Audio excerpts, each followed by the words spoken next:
أعوذ بالله من الشيطان الرجيم. بسم الله الرحمن الرحيم.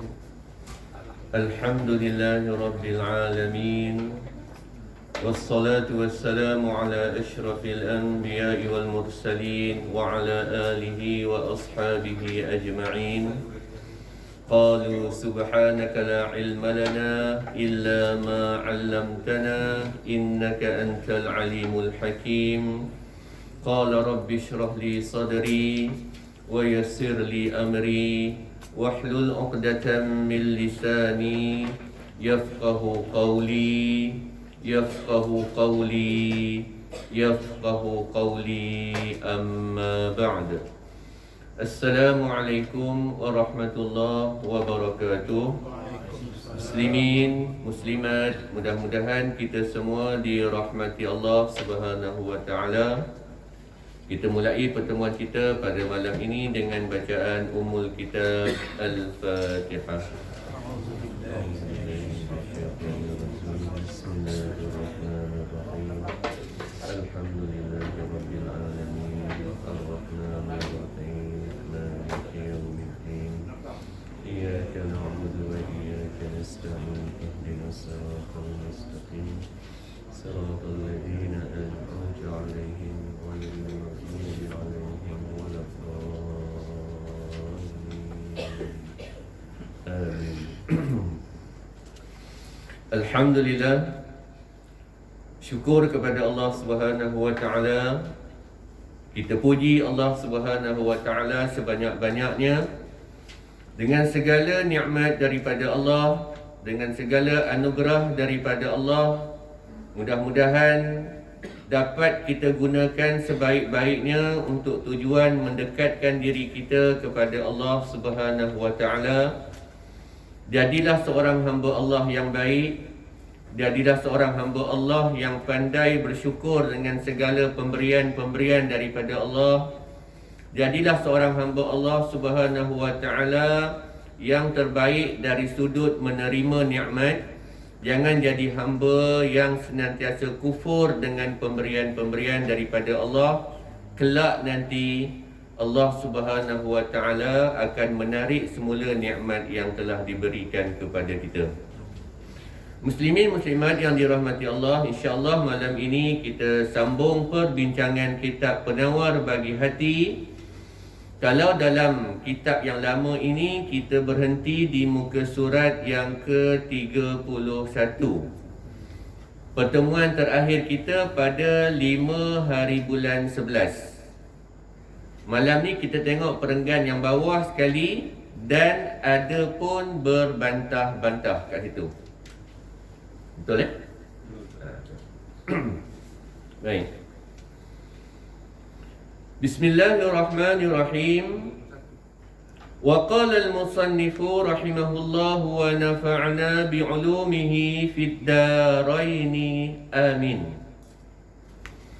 Dan adapun berbantah-bantah, maka iaitu mencela akan perkataan orang lain dengan menzahirkan kecederaan padanya, sama ada cedera pada lafaznya atau pada maknanya.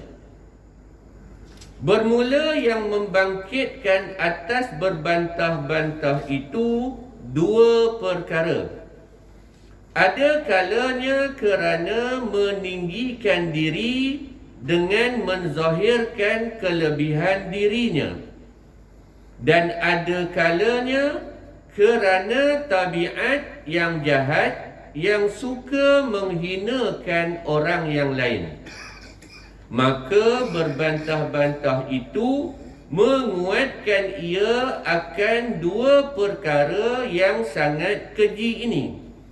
Bahkan yang wajib atas engkau bahawa engkau membenarkan akan barang yang engkau dengar daripada perkataan yang sebenar, dan bahawa engkau diam daripada barang yang engkau dengar daripada perkataan yang salah, melainkan apabila ada pada menyebutnya faedah yang bangsa agama, maka menyebut engkau akan dia dengan lemah lembut.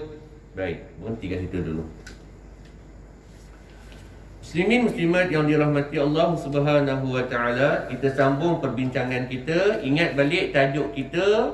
Kita masih lagi membicarakan tentang tajuk banyak berkata-kata, banyak bercakap. Itu tajuk kita. Malam ni kita tengok perbahasan yang disambung oleh pengarang kitab ini. Jadi pengarang kitab ini dia bawa lagi satu contoh. Ingat balik sebelum ni contoh kita bercakap tentang masalah mengumpat. Itu tajuk kita sebelum ni. Jadi malam ni dibawa lagi satu contoh, iaitu masalah berbantah-bantah. Baik. Berbantah-bantah yang macam mana yang dimaksudkan oleh pengarang kitab ni? Tuan-tuan cuba garis bawahkan perkataan yang satu ni yang saya sebut ni. Kita baca, dan ada pun berbantah-bantah iaitu mencela akan perkataan orang lain. Kat situ fokus dia. Sebab ada bab berbantah ini dibenarkan, ada bab berbantah ini dilarang. Jadi cerita pengarang kitab ini ialah masalah berbantah-bantah dalam perkara yang dilarang. Baik. Tadi saya sebut ada berbantah yang dibenarkan. Kita pun ada baca ayat Al-Quran, wajadilhum billati hiya ahsan. Mujadalah tu makna dia berbantah. Dalam konsep berdakwah, pertama, ud'u ila sabili rabbika bil hikmah wal mau'izatil hasanah wajadilhum billati hiya ahsan. Cara yang ketiga, berbantah. Berbantah ni makna dia apa? Kalau kamu perlu berdebat, kamu berdebatlah. Tapi berdebat tu Allah Ta'ala kata apa? Billati hiya ahsan, dengan cara yang paling baik sekali. Baik, nanti kita sebut tentang benda tu. Cuma yang pertama sekali pengarang kitab ni kata, antara sebab-sebab ataupun antara perkara-perkara yang seringkali dilakukan oleh manusia yang membawa kepada banyak bercakap ialah sifat suka berbantah. Suka bertekak, senang cerita. Suka nak tunjuk yang mana yang paling hebat. Suka tunjuk perkara yang paling hebat. Sebab kata pengarang kitab ini ada dua sebab yang membawa seseorang itu disuka bantah. Cuba tengok sebab ni ada tak kat kita? Ke kita ada, kita lah orang yang kuat bantah tu. Yang pertama sekali, orang yang kuat bantah ni, orang yang suka nak berdebat ni, orang yang suka meninggikan diri dalam percakapan dia ni, ketika berhadapan dengan kawan-kawan yang lain ini, ciri pertama dia, sebabnya ialah kerana ada kalanya dia nak meninggikan diri dengan menzahirkan kelebihan dia. Makna dia tak tunjuk kelebihan dia ke orang. Jadi dengan cara apa? Dengan cara berbantah. Pada hari ni orang guna konsep berdebat orang ni. Berdebat. Ajak orang tu berdebat, ajak orang ni berdebat. Kalau orang politik, dengan cara orang politik. Kalau orang agama, dengan cara orang agama. Berdebat orang awam, cara orang awam. Merata-rata kita jumpa orang, dia berdebat. Dan ketika berlaku perdebatan tu, cuba tengok, perdebatan itu atas dasar apa? Adakah perdebatan itu atas dasar nak mencari kebenaran? Kalau perdebatan atas dasar mencari kebenaran, sekalipun dibenarkan, tetapi kena ada adab. Kalau tak ada adab, walaupun ada kebenarannya dekat situ, tetap tidak dibenarkan. Ada orang yang berdebat, ialah dia baru belajar satu perkara baru, jadi dia nak tunjuk dekat orang yang dia tahu benda tu. Bila dia nak tunjuk dekat orang yang dia tahu benda tu, apa cara dia? Antara cara lain ialah bantah dengan orang. Panggil kawan ni, mula-mula cakap perlahan-lahan. Tapi lepas itu dia akan cuba tinggikan suara dia untuk menegakkan hujah dia tu. Yang Islam kata berbantah ni, Islam tak suka sebab apa? Sebab dia bermula dengan berbantah. Lepas berbantah, orang tak setuju dengan pandangan kita sebab kita bantah tu dengan tujuan orang dengar cakap kita. Tiba-tiba orang tak nak dengar cakap kita. Kita nak paksa orang dengar cakap kita dalam perkara yang tak sepatutnya. Jadi bila orang tu tak nak dengar cakap kita, dia mula datang rasa geram. Bila mula datang rasa geram, dia akan datang rasa bermusuh tu. Sebab apa? Sebab pandangan dia tidak diterima oleh orang tu. Last sekali dia berhujung dia akan bawa kepada apa? Dia akan bawa kepada bertelingkah kat situ. Asalnya perkara tu tak sepatutnya bertelingkah. Tetapi disebabkan dia berdebat itu, asal tujuan berdebat dia itu nak menzahirkan kehebatan diri dia. Dia nak orang tengok dia hebat. Berdebat, orang tengok, oh, kamu tak tengok ke dia berdebat semalam? Allah, hebat. Dia pun jalan, ASEAN tunduk. Lepas tu terus mendada terus. Sebab apa? Sebab itu yang dia nak. Dia tak kira benda ni dia boleh kena pada siapa-siapa. Jangan kata sifat ini hanya kena pada orang awam. Tak.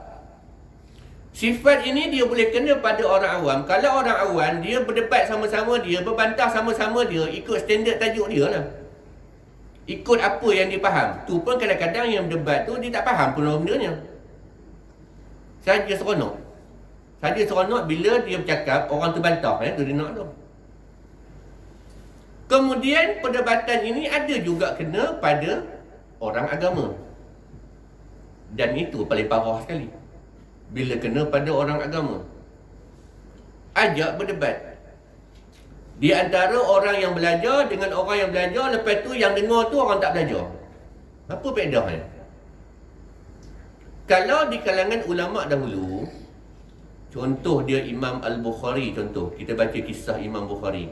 Ketika Imam Al-Bukhari selesai menyusun kitab Sahih Bukhari tu, dia bentangkan kitab Sahih dia tu di hadapan siapa? Orang awam ke? Dia bentangkan di hadapan tokoh-tokoh hadis. Sehingga tokoh-tokoh hadis ini, mereka ni akan kritik kitab hadis Imam Bukhari. Tapi boleh tak Imam Bukhari dikritik? Boleh. Sebab apa? Sebab di depan dia tu ulama' hadis. Makna dia benda yang disebut oleh Imam Bukhari tu, ilmu tu ada pada orang depan dia tu.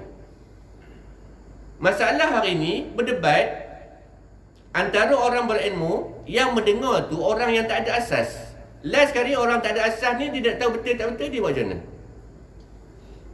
Dia rasa pada dia, siapa yang rasa pada dia tu hujahnya kuat. Dia kata, itu hebat, dia kata. Sebab apa? Sebab bila dia bercakap Quran hadis. Sedangkan ayat Quran yang disebut tu betul tak kena dengan tajuk tu. Ataupun ayat Quran yang dia sebut itu, betul ke ayat Quran itu yang menceritakan tentang tajuk tu? Tapi sebab dia cakap di hadapan orang yang tak tahu apa-apa, jadi kesan dia jadi macam mana? Tu sebabnya Islam kata, kalau nak berdebat ada adab dia, kalau nak berdebat ada syarat dia. Dan kalau boleh elak berdebat ni. Kalau boleh elak. Sebab apa? Sebab penghujung tadi tu. Yang penghujung tadi tu, dia akan jadikan umat Islam ini, asalnya perdebatan ini perkara yang sihat. Asal dia. Sebab apa? Sebab orang yang berdebat ni, dia akan menegakkan hujah dia. Itu sebabnya bila nak berdebat, dia kena ada ilmu. Sebab bila berdebat atas dasar ilmu, maka hasil perdebatan itu masing-masing akan saling hormat menghormati. Sebab apa? Sebab dua-dua ada ilmu. Tapi kalau yang satu ni ilmu dia hebat, satu ni ilmu dia apa tak ada. Saja nunjuk ilmu tertinggi. Sama juga dia akan pergi ke hujung nanti, dia bertelingkah juga. Makna dia perdebatan di antara orang berilmu dengan orang berilmu dinilai oleh orang berilmu. Itu makna dia. Jadi bila orang berilmu, mereka menilai, dia bukan menilai dari sudut emosi. Dia akan nilai dari sudut ilmu. Yang dia cakap ni, sandaran dia kuat ke tak kuat? Yang dia cakap ni pula, sandaran dia kuat ke tak kuat? Jadi penilaian datang daripada siapa? Penilaian datang daripada orang yang berilmu. Itu sebabnya Imam Asy-Syafi'i rahimahullah, ketika datang kepada dia orang yang jahil, orang yang tak ada ilmu datang nak berdebat dengan Imam Asy-Syafi'i, Imam Asy-Syafi'i berpaling. Berpaling makna dia apa? Tak nak berdebat. Sebab apa? Sebab Imam Asy-Syafi'i memandang orang depan dia tu. Orang depan dia bukan maksud dia Imam Asy-Syafi'i merendah-rendahkan orang tu, tak. Tapi makna dia Imam Asy-Syafi'i memandang bila dia cakap benda tu karang, orang tu tak ada pengetahuan benda tu. Jadi ada faedah tak perdebatan tu? Tak ada. Kalau tak ada perdebatan, berpaling je lah. Buat apa nak berdebat? Tuan-tuan sembang dengan orang, bertekak, ni, keluar orang-orang ni. Bertekak, perdebatan antara tuan-tuan dengan kawan tuan-tuan tu, perdebatan berdasarkan ilmu ke tidak? Kalau berdasarkan ilmu, dia akan jumpa le titik kat ujung tu. Tapi kalau berdasarkan kepada emosi, kejap lagi, adalah bangku-bangku yang terbang tu kejap lagi.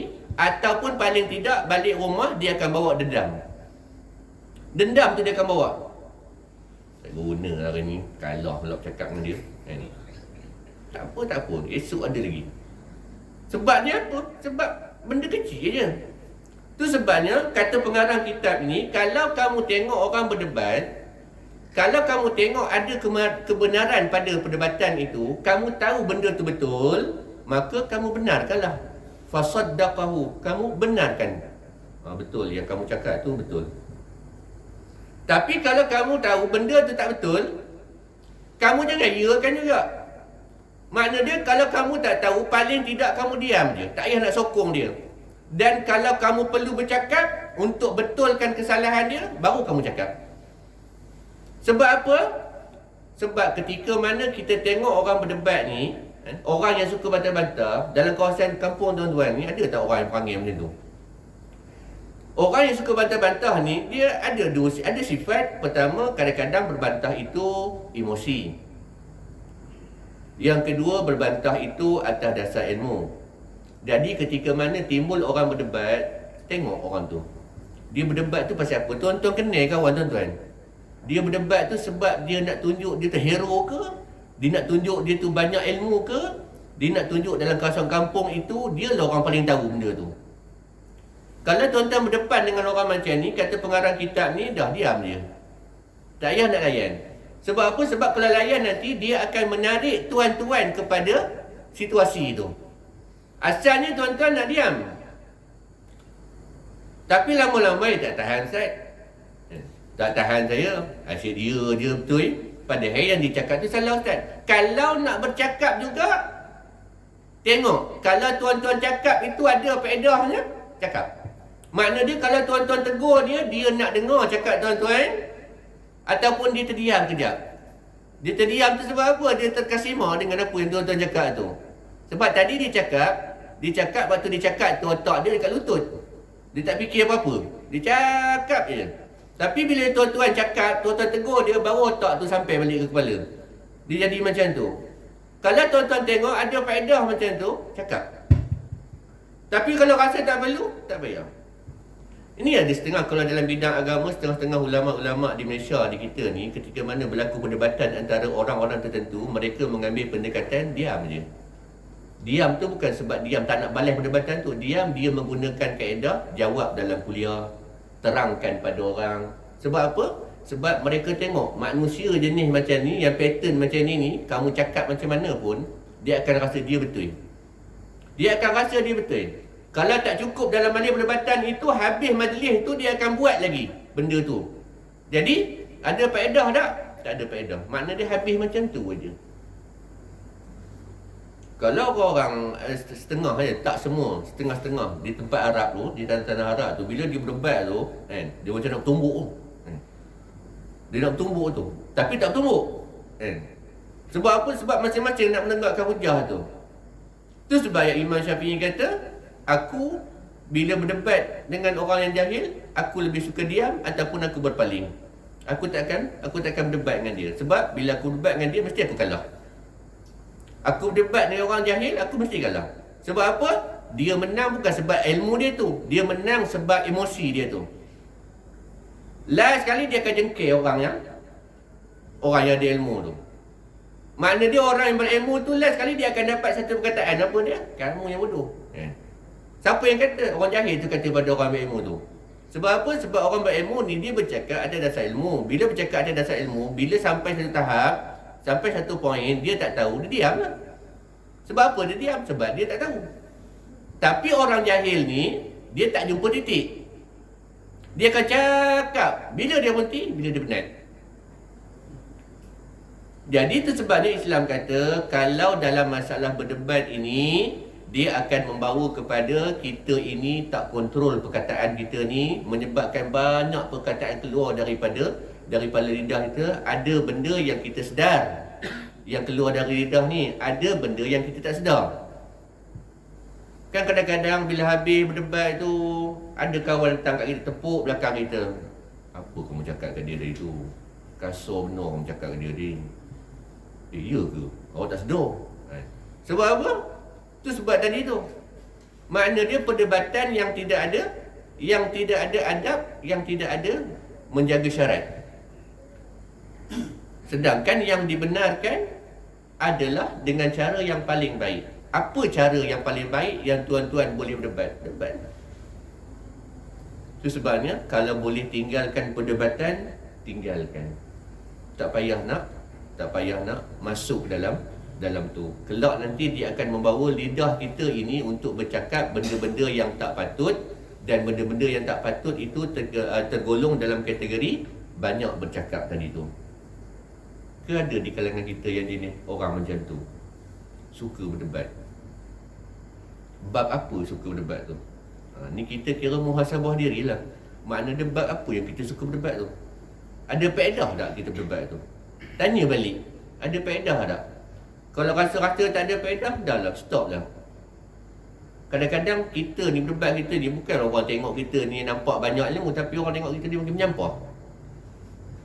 Menyampah. Sebab apa? Sebab kita nak bila kita bercakap tu, kita je betul. Bila kita bercakap, kita je yang nak menang. Makna dia orang lain kena dengar cakap kita, walaupun hujah yang kita bawa tu salah. Tu sebabnya Islam kata, elakkan. Nabi SAW, buka balik sirah Nabi SAW, banyak tak peristiwa-peristiwa yang Nabi ni suka berbantah ataupun berdebat. Kalau Nabi berdebat pun dalam perkara-perkara tertentu yang Nabi tengok ada faedahnya kat situ. Yang mana tak ada faedah, Nabi tinggalkan. Yang itulah kalau kita kata kita nak ikut, kita ikut. Muslimin, muslimat yang dirahmati Allah Subhanahu Wa Taala. Jadi tadi yang pertama sekali, ciri orang yang suka bantah ni orang yang suka nak tunjuk tinggi ilmu dia. Bukan dia nak ambil manfaat daripada debat dia tu. Yang kedua, dia kata apa? Dengan tujuan nak menghina orang lain. Dengan tujuan nak merendah-rendahkan orang lain. Jadi dua ciri ni, inilah dua ciri orang yang suka berdebat. Berdebat yang mana? Macam mana berdebat dalam perkara yang tidak berfaedah tadi. Pertama, nak tunjuk dia tu ada ilmu. Yang kedua, dengan tujuan nak merendah-rendahkan orang lain. Kalau dua sifat ni ada, dia akan membawa kepada perangai suka berdebat. Sampai bila-bila masa dia suka berdebat. Jadi makna dia, perbincangan kita ni perdebatan dalam perkara yang dilarang, bukan perkara yang dibenarkan. Dalam perkara yang dibenarkan tak ada masalah. Pun begitu kena jaga batas. Jangan sampai terkeluar daripada batasan. Kadang-kadang perdebatan kita tu tajuk betul, kadang-kadang perdebatan kita tu adab mula-mula dia betul, syarat cantik dah, tapi sampai ke tengah garang dia mula tegang leher, kan? Dia mula dah, kan? Dia datang dia punya syekh dia tu, kan? Datang dengan syekh dia tu, sekejap lagi kan, Syekh ni duduk elok, nyandor, lepas tu tegak, lepas tu kejap lagi kan bangkit sikit, kan? Sebab apa? Sebab berbantah-bantah ni, kan, kalau tak kena gaya dia akan membawa kepada situ. Baik. Itu sebabnya apa kata Nabi SAW bagi orang yang dapat mengelakkan diri daripada perkara ni. Baik, kita tengok hadis Nabi SAW tu. Baik. Sabda Rasulullah SAW, "Man tarakal mira'a wa huwa muhiqqun bunya lahu baitun fi a'lal jannati wa man tarakahu wa huwa mubtilun bunya lahu baitun fi rabadil jannah. Artinya, barang siapa meninggalkan ia akan berbantah-bantah pada ketika ia yang sebenar, nescaya diperbuat baginya rumah pada setinggi-tinggi syurga. Dan barang siapa meninggalkan akan dia pada ketika ia yang salah, nescaya diperbuat baginya rumah pada keliling syurga. Bermula yang demikian itu kerana meninggalkan berbantah atas yang sebenar itu lebih sukar. Dan sabda Nabi sallallahu alaihi wasallam, la yastakmilul abdu haqiqatal iman hatta yad'al mira'a wa huwa muhiqqun. Artinya, tiada menyempurnakan oleh hamba itu akan sebenar-benar iman hingga meninggalkan ia akan berbantah-bantah pada ketika ia sebenar. Baik. Ini janji Nabi SAW bagi orang yang mereka ini sebenarnya yang pertama sekali, makna dia orang ini dia berada di pihak yang benar. Dia berada di pihak yang benar. Makna dia kalau kata dia nak bantah tu boleh. Sebab apa? Sebab dia betul. Tapi dia tengok kalau dia bantah pun tak ada faedahnya. Tak ada faedah apa pun dia bantah. Dan mungkin selepas daripada tu, daripada yang sepatutnya ada manfaat, bertukar jadi mudarat. Maka dia tengok macam tu, dia tengok tak ada apa faedahnya, dia tinggalkan. Walaupun dia tahu dia betul. Maka ditinggalkan. Maka orang yang macam ni, Nabi SAW kata apa? Allah Ta'ala akan bina bagi dia satu rumah fi a'lal jannah, syurga yang tertinggi. Apa dia syurga yang tertinggi? Syurga Firdaus. Itulah syurga yang tertinggi bagi orang yang boleh kawal percakapan dia pada ketika dia tahu dia betul. Cuma dia tak nak berbantah tu sebab tak ada faedah tu. Boleh tuan-tuan buat macam tu? Selalunya kita, kalau kita betul, kita tahu kita betul dan kita yakin kita betul, selalunya apa? Selalu kita nak cakap juga. Sebab apa? Sebab kita tahu kita betul. Kita diam bila kita tahu kita salah, diam. Tapi bila kita tahu kita diam, kita salah pun, Nabi SAW kata apa? Allah bina bagi dia rumah di sekitar syurga tu. Makna dia apa?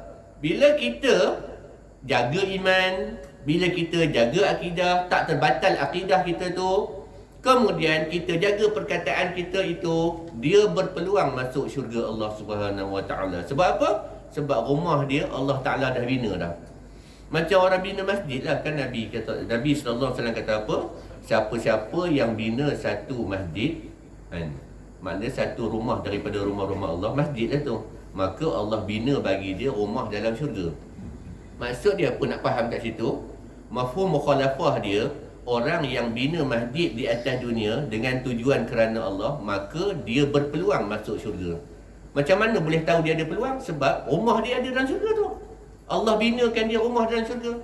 Sama juga ketika seseorang itu, dia ni berada di pihak yang benar, kemudian dia mengelak diri dia daripada berdebat. Sebab apa? Sebab dia tengok tak ada apa-apa yang dia boleh dapat daripada perdebatan itu, lalu dia tinggalkan perdebatan itu. Allah bina bagi dia rumah dalam syurga. Maka dia berpeluanglah masuk syurga. Sebab apa? Sebab rumah dia ada kat situ.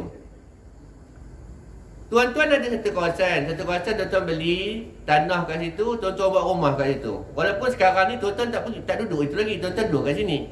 Mungkin tuan-tuan beli rumah tu dekat mana, Bukit Antarabangsa contoh dia. Kan? Nanti satu ketika tuan-tuan nak pergi sana, ada tak orang boleh halang? Tuan-tuan ada rumah kat sana. Dan rumah tu memang 100% tuan-tuan punya. Tanahnya, semua ada semua. Tuan-tuan cukai pun tuan bayar semua sekali. Maka ada hak tak untuk duduk kat rumah tu? Ada hak. Sama juga ketika Allah Ta'ala binakan kepada kita satu rumah dalam syurga, disebabkan kita boleh menahan lidah kita ni daripada melakukan perdebatan. Walaupun kita betul, maka orang itu dari sudut zahirnya dia berpeluang masuk syurga Allah Subhanahu Wa Taala. Bunyi macam mudah. Take note kat situ. Bunyi macam mudah, tapi tak ramai orang boleh buat. Woi, macam tu bolehlah aku tahan lidah walaupun aku betul lah tu. Azam tu betul dah. Kan? Azam tu betul dah, tapi bila berdepan dengan orang sekarang, kita pun kawan kita tegur kita. Bukan semalam dengar Mika cakap dalam kuliah nak berhenti. Tu semalam, hari ni lain. Sebab apa? Sebab kita kadang-kadang memandang perkara yang disebut oleh Nabi ni perkara simple. Memang betul, perkara tu simple, tapi perkara tu susah nak dibuat. Kalau tidak, Nabi tak janjikan rumah dalam syurga. Senang ke nak dapat rumah dalam syurga? Maknanya kamu berpeluang masuk syurga. Nak masuk syurga ini, dia punya jalan berliku. Dia bukan straight dia, tak. Dia berliku, tengah jalan sekarang ada duri. Kalau duri tak ada sekarang, tengah-tengah kamu jalan tu, ada kawan kamu orang tarik kamu bagi lambat sampai ke sana. Macam-macam dugaan nak sampai ke syurga tu. Samalah macam Nabi SAW sebut ni. Makna dia pada kita, Allah, mudahnya. Macam yang Nabi kata, siapa-siapa yang sebut subhanallah lepas solat 33, alhamdulillah 33, Allahu Akbar 33, kemudian genapkan dengan la ilaha illallah wahdahu la syarikalah 100, maka Allah Ta'ala akan ampunkan dosa-dosa dia walaupun sebanyak buih di lautan. Pernah pergi tepi laut? Kita di tepi laut, tak kata nak pergi laut, kan? Banyaknya buih di lautan itu, Nabi kata kalau dosa kita sebanyak itu, Allah Ta'ala akan ampunkan dosa kita tu. Kita dengar-dengar hadis tu, senang dia nak ampunkan dosa. Berapa orang boleh buat?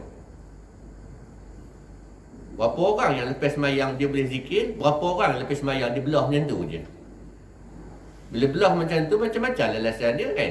Nak syirik ke, macam-macam. Paling berat sekali alasan dia apa? Bid'ah. Itu paling berat sekali. Sedangkan yang Nabi cakap ni, kenapa dia tak ambil? Sama lah macam cerita kita ni. Simple je, kan? Mana dia dapat tahan lidah, dapat rumah dalam syurga. Buat, kan? Jangan sembang je. Sembang kita ni, orang kata kalau orang muda kata sembang kita ni gajah orang terbang. Cuba buat. Yang pengarang kitab ni kata, sebab apa yang Allah Ta'ala janjikan rumah tu, makna dia syurga paling tinggi bagi orang yang dia berada di pihak benar, tapi dia tahan lidah dia. Sebab itu paling susah sekali.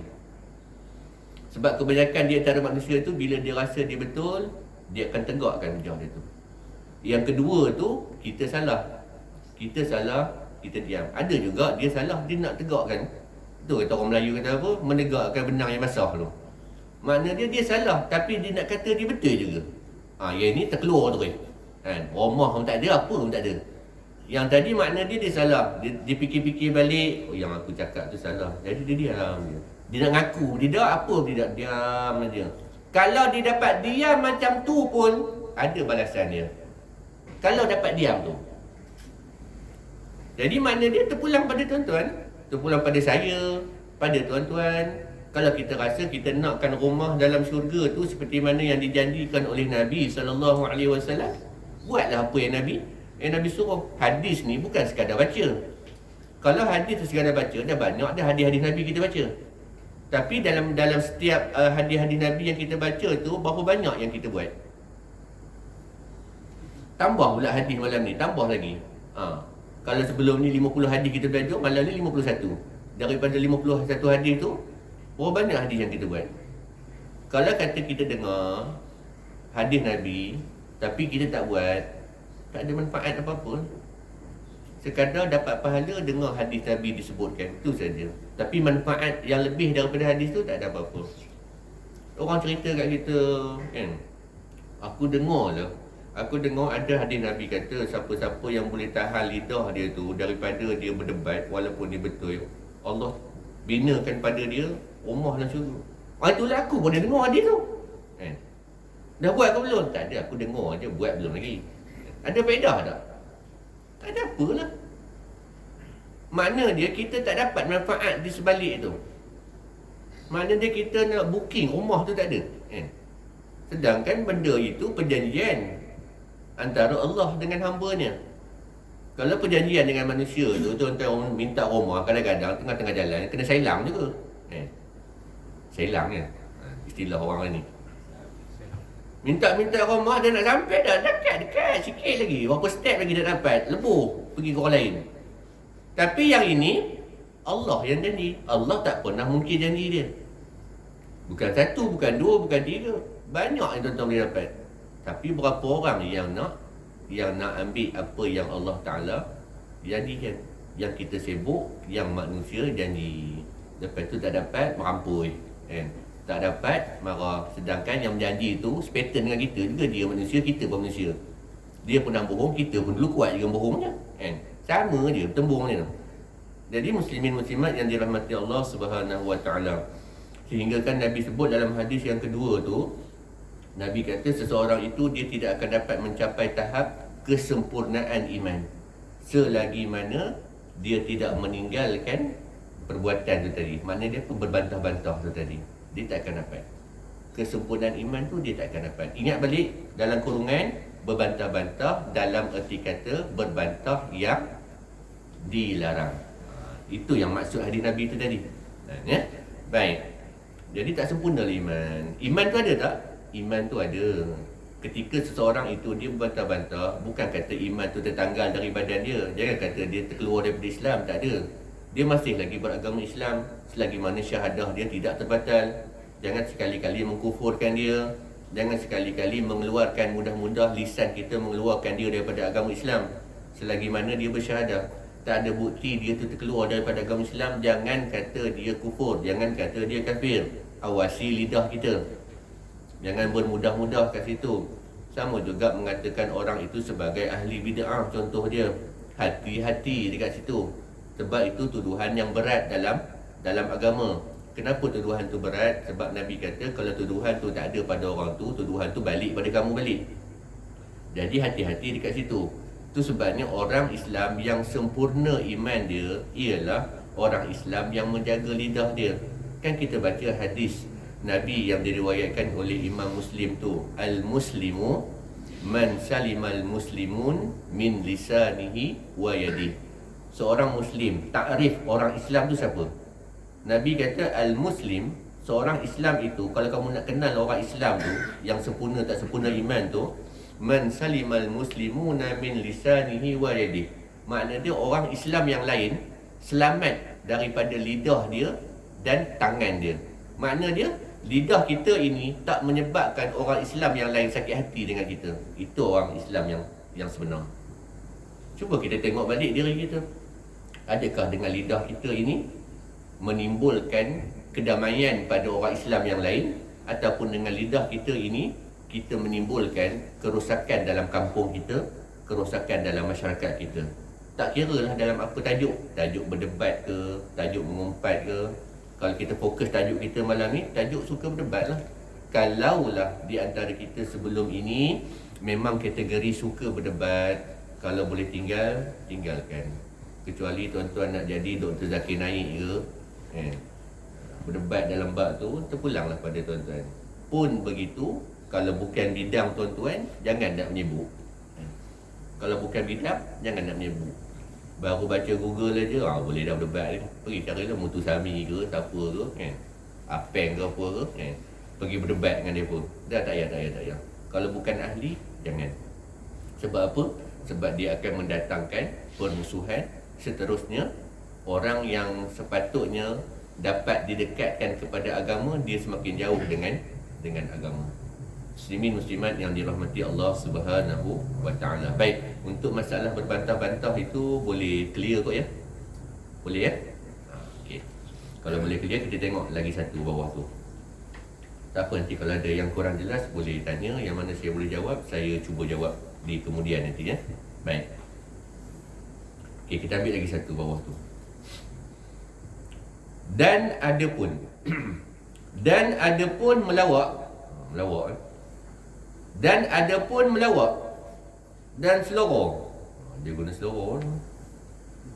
Maka berlebih-lebihan padanya membanyakkan ia akan tertawa-tawa dan mematikan ia akan hati.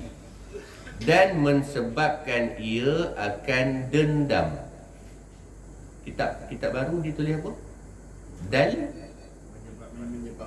menyebabkan ia akan dendam. Sebab ada kitab, ada cetakan kitab dia buat dal mim dam macam tu. Jadi kalau itu betul kan lah, betul kan, makna dia kesalahan pada tobak tu makna dia kesalahan pada cetakan. Tu biasa, tu perkara biasa. Satu dua kesalahan biasa, dia tidak menjatuhkan image kitab tu. Tu kena faham. Dan mensebabkan ia akan dendam dan menghilangkan akan keadaan di apa tu, kitab saya ni lebu dalam kiraan dia, dan menghilangkan akan keadaan ditakuti. Sungguhnya telah bersabda Rasulullah sallallahu alaihi wasallam, la tumari akhaka wa la tumazihhu. Artinya, jangan membantahi engkau akan saudara engkau dan jangan engkau melawak dan berseloroh dengan dia. Okey. Berhenti kat situ dulu. Jam tu lambat kan tuan? Jam besar tu, jam besar. Saya merhatikan jam tu, saya tak tengok jam saya. Minta maaf lah tuan-tuan ya. Terajak lah sikit kat situ, saya perhatikan jam tu. Okay. Tertipu saya dengan jam tu. Baik. Okey, ala kulihat tanda lu kat situ. Berseloroh dengan dia. Okay. Baik. Saya ambil sikit lagi 2 minit ya. 2 minit untuk saya sebut yang tu. Baik. Kemudian perkara yang seterusnya disebut oleh pengarang kitab ini dalam masalah banyak bercakap, iaitu masalah kuat melawak. Kuat melawak, kuat berseloroh yang melampau. Kena faham tu, garis bawah perkataan tu. Makna dia berlebih-lebihan. Makna dia apa? Makna dia, adakah melawak dengan berseloroh tu dilarang secara mutlak? Tak. Berlawak dengan berseloroh itu tidak dilarang secara mutlak. Melawak dan berseloroh itu yang dilarang ialah yang melampau ataupun yang berlebih-lebihan. Itu yang dilarang. Nanti kita akan baca hadis Nabi lain yang di bawah tu. Cuma ini sebagai mula-mula mukadimah nak bagi tahu pada tuan-tuan tentang masalah melawak dengan masalah berseloroh ni. Sampai satu tahap Nabi sallallahu alaihi wasallam pesan kan, kalau nak berseloroh jangan melampau-lampau sangat. Maksud dia apa? Maksud dia Nabi pernah berseloroh tak? Nabi pernah berseloroh. Nabi pernah melawak tak? Nabi pernah melawak. Cuma yang Nabi larang, wala tumazihhu, jangan kamu melampau-lampau dalam melawak tu. Pada hari ni tak tahulah tuan-tuan boleh fikir baliklah, kita melampau ke tak melampau dalam melawak. Makna dia melawak tu lebih banyak daripada yang betulnya. Contoh, makna dikira melampau lah tu. Jadi kita boleh tengok sendiri kan, tanpa kita menghukum, kita perhati manusia pada hari ini antara melawak ni, perbuatan dia melawak itu adakah termasuk melawak yang diharuskan ataupun melawak kita ini melawak yang dilarang oleh agama. Kita lah kata-kata, kita jangan tuju orang, kita itu dia jari pada orang, kita tengok diri kita. Kita melawak ke kita orang yang serius? Kita ni melawak. Baik, melawak kita sehari-hari ini, melawak kita tu melawak kategori harus ke melawak kategori yang dilarang? Nanti kalau saya terlupa untuk pertemuan yang akan datang, tolong ingatkan balik pada saya, apa lawak yang diharuskan, apa lawak yang dilarang tu. Sebab kalau saya sambung malam ni, lagi lewat tuan-tuan balik kejap lagi. Sebab apa? Sebab ada lawak yang dibenarkan, makna dia diharuskan. Ada lawak yang dilarang, yang tidak dibenarkan. Dan ketika mana kita tahu yang harus, yang dilarang, yang mana yang kita banyak buat? Yang kita gelak hari-hari tu, yang kita ketawa hari-hari tu, berapa jam lawak kita tu? Berapa jam? Tak cukup dengan lawak kita, kita tengok lawak orang pula. Nak sambung, gelak tu tak habis lagi. Nak buat macam mana Ustaz? Hidup atas dunia Ustaz, kena happy. Bila nak sedihnya? Mati nanti Ustaz. Dah mati tak sedih, tak payah. Memang bersedih kan bila dah mati nanti. Jadi mana dia muslimin muslimat yang dirahmati Allah Subhanahu Wa Taala, di awal ini pengarang kitab ingatkan kepada kita, kadang-kadang melawak kita tu, berseloroh kita tu, bila melampau sangat, dia boleh menimbulkan dendam pada orang lain. Kita melawak dengan kawan kita, melawak kita tu, kita usik tajuk yang dia tak suka. Pernah tak kita nak melawak dengan kawan kita, kita tengok apa benda yang dia tak suka melawak dengan kita? Tak pernah, jarang. Tiba-tiba kita usik poin tu, yang menyebabkan terasa dalam hati dia tu. Terasa dalam hati tu menyebabkan lahir sifat dendam dia tu. Ada benda kita boleh melawak dengan orang, ada benda kita tak boleh melawak. Sensitif benda tu. Kalau kita sentuh je bab tu, dia start motor, dia balik. Lepas tu kita tertanya pula kan, semalam elok je sembang siapa hari ni, sembang start motor. Makna dia ada yang tak kena lah tu. Makna dia kita berseloroh, betul lah berseloroh ni tujuan dia nak seronok sikit, nak gelak sikit-sikit kan. Tapi disebabkan kita berseloroh itu, kita tak study dulu kat rumah. Tak study dulu, aku nak seloroh ni, benda tajuk aku nak baca orang. Tak pernah pun. Sebab apa? Sebab seloroh kita tu seloroh nak seronok je, tanpa kita melihat kepada apa yang kawan kita tak suka tu. Nabi berseloroh, Nabi melawak, tapi Nabi, kita akan jumpa belakang nanti, Nabi akan bercakap benda yang betul. Tapi kita, bila kita berseloroh, cakap benda yang tak betul, sampai satu tahap, kita sentuh isu yang sensitif terhadap orang tu, walaupun dengan nada yang melawak. Mungkin kita sentuh tentang anggota badan dia, tentang keluarga dia, tentang cara jalan dia, bunyi melawak.